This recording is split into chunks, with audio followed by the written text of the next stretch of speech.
If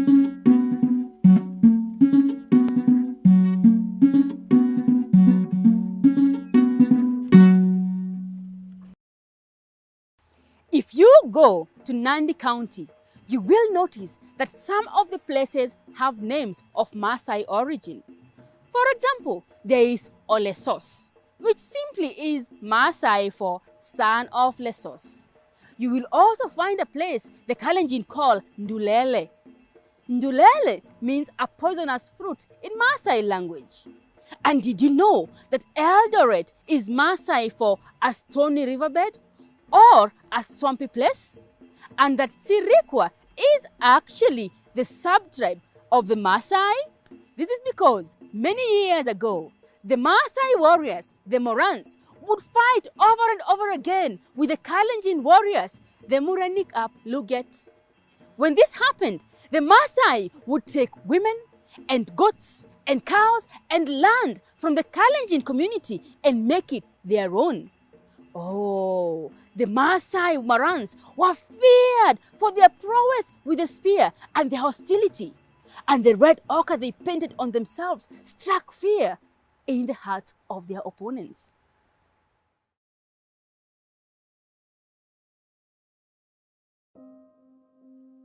In one Kalenjin village lived a woman with her 2 sons. She was a widow and she was poor, so poor that her name reflected her low status in the community.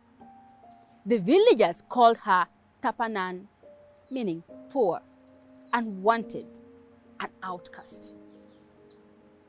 Since her husband had passed away, she had struggled to bring her 2 sons single-handedly.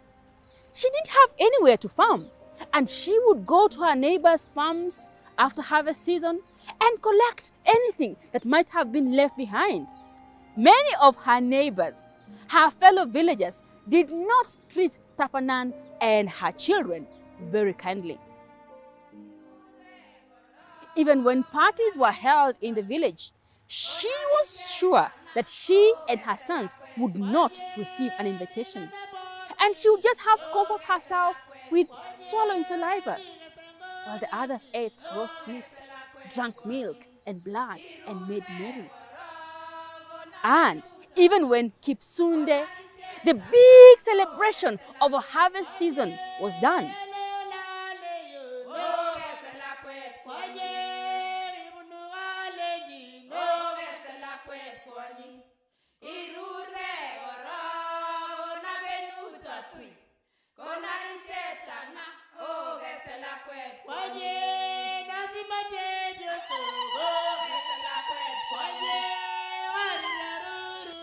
the villagers would just give her leftovers. After all, they said, what contribution had she and her 2 sons made towards a successful harvest? Well, time waits for no man, and as the years went on and on, her 2 sons grew up, and they soon underwent tumdo, the initiation rituals that every young man in the Kalenjin community have to undergo. And soon, their friends, their age mates, were celebrating.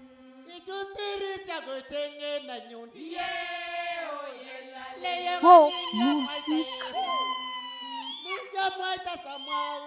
and cows and goats and other things that were part of Koito, the bride price could be seen moving from the young men's houses to those of the young women that they had chosen as wives.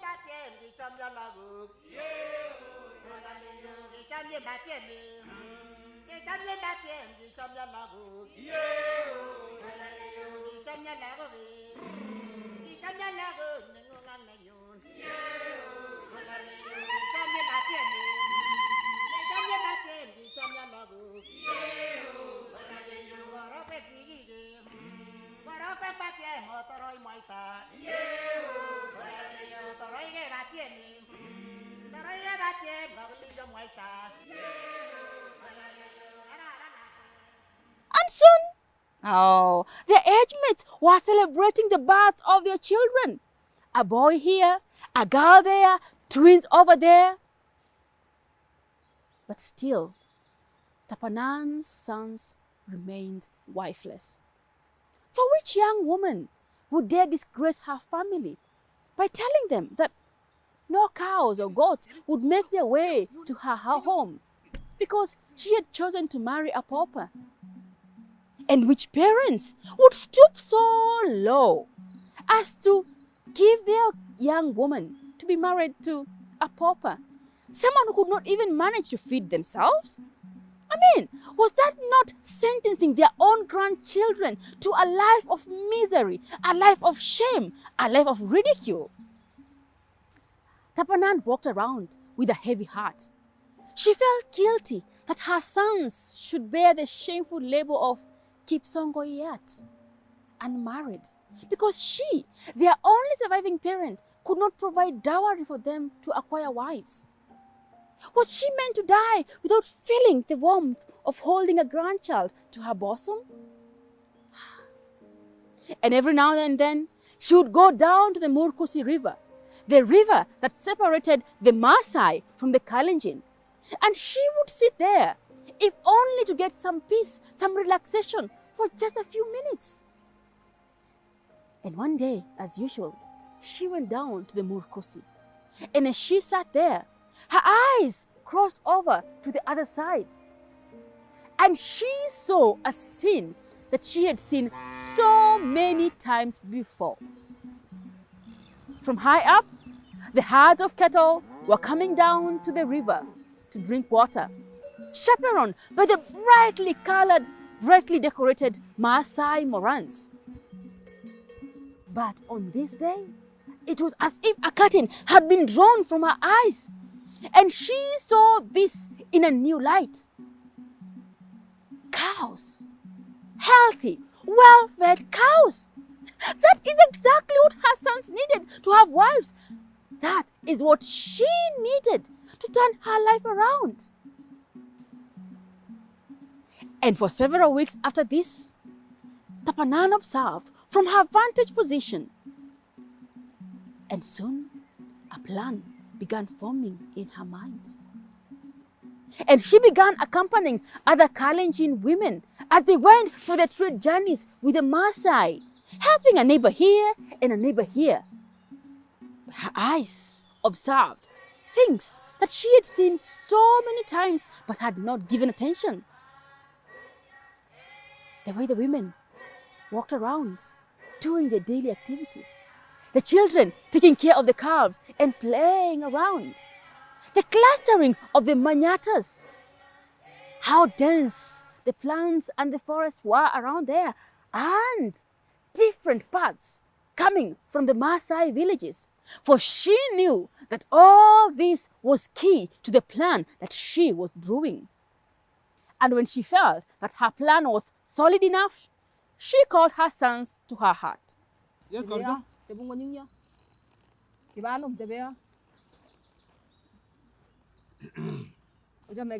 Misinga. Oboy. Iboy. Chegi go bata yeta bo mangundunda. Amma gigere gingai. Tos mi gino gere? Achisi. Yeta ko sirta baba nango ogige amnyale. My sons, it has been 7 years. 7 years since you were initiated. And here you stand in front of me, unmarried. And here I sit with no grandchild to cradle in my arms and no one to send for firewood. Her eldest son shifted nervously on his feet. Mother, you know we are working as hard as we can to get dowry so that we can be able to have wives. Please, Mother, give us time, and God permitting, we will soon give you daughters-in-law and grandchildren, he said. But the younger son was feeling a bit impatient. Mother, you know the only thing this world understands is wealth. We have seen how they look at us. Huh? But what can we do? We cannot go and raid the Maasai now, can we? His elder brother smiled. The mother had just laid a trap, and the younger brother had fallen into it. Hiding her own smile, Tapanan began explaining to the sons about the plan that she had formulated.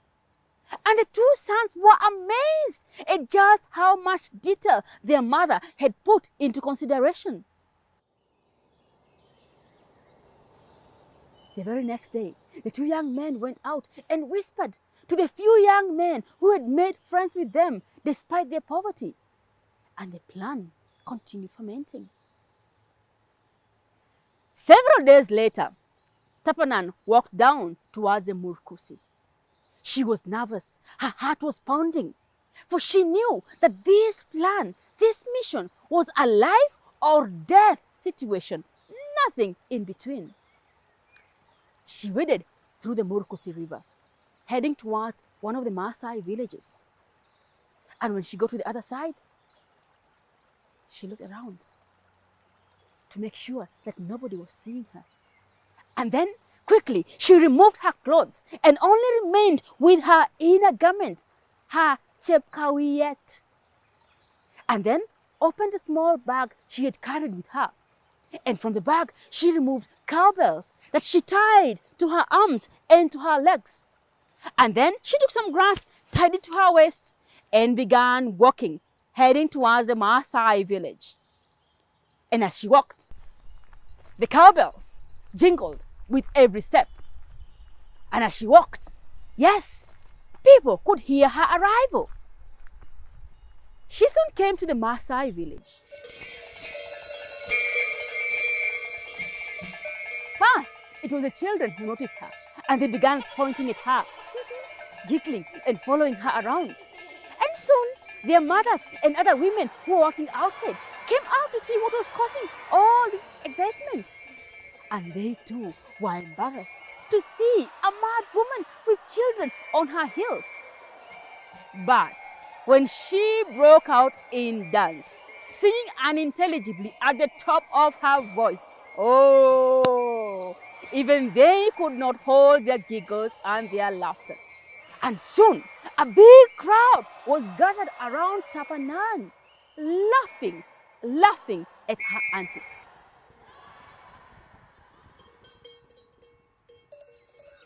Up in the grazing fields, the Morans heard the jingling of the bells, and they began wondering what was going on. But when the shrieking of the villagers was carried far and wide by the winds, oh, they knew exactly what had to be done.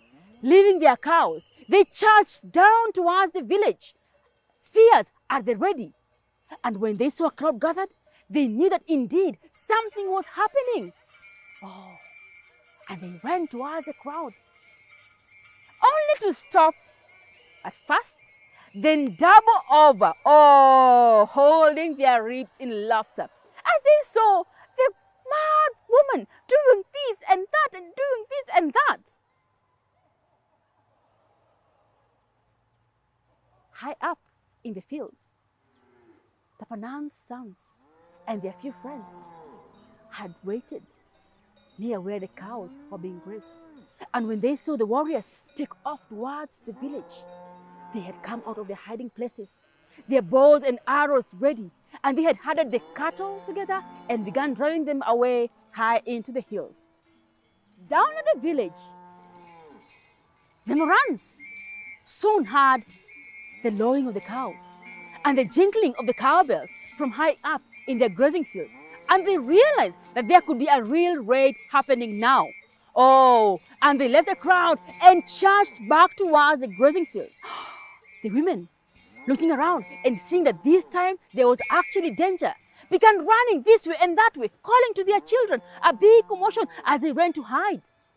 And in this commotion, Tapanan took advantage of that to remove the bells from her arms and her ankles, and using one of the paths she had seen, sneaked away from the village and headed towards Kalenjin land.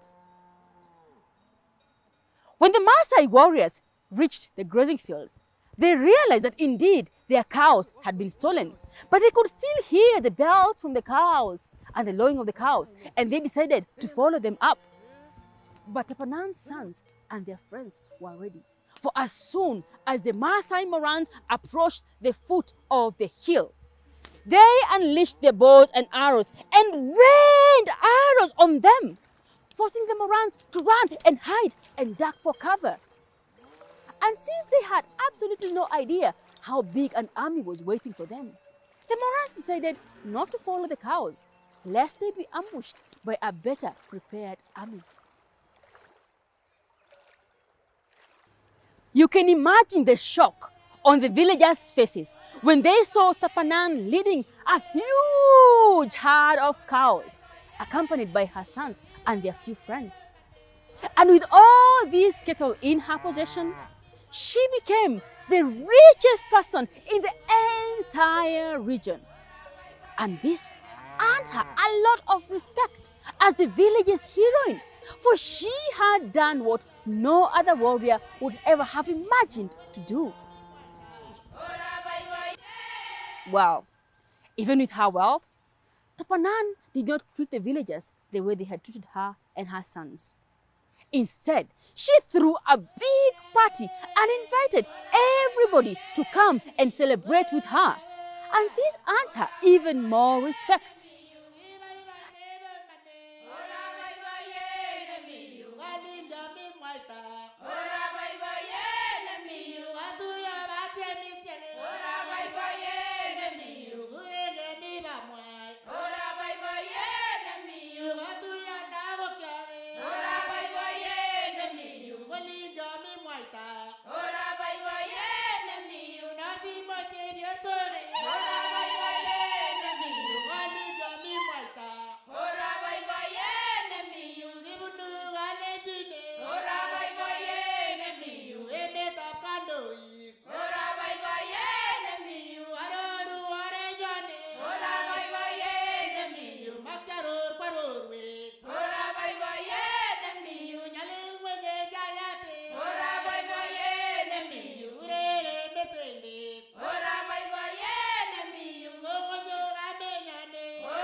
The Kalenjin Council of Elders were shocked by her critical thinking and her planning, and they invited her to be one of their strategic advisors. And with her help, the group would later come up with military tactics that allowed them to capture back their land from the Maasai.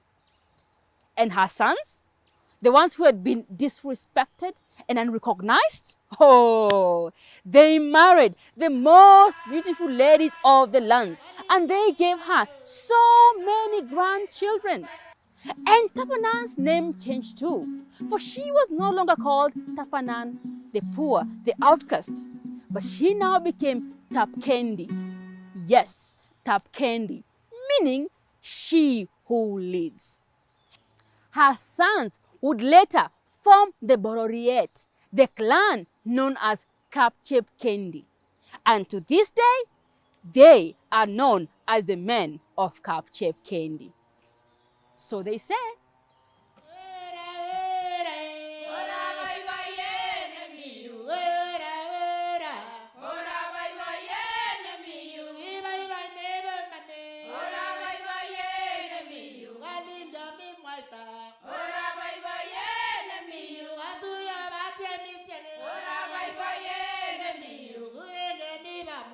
Ora bye bye,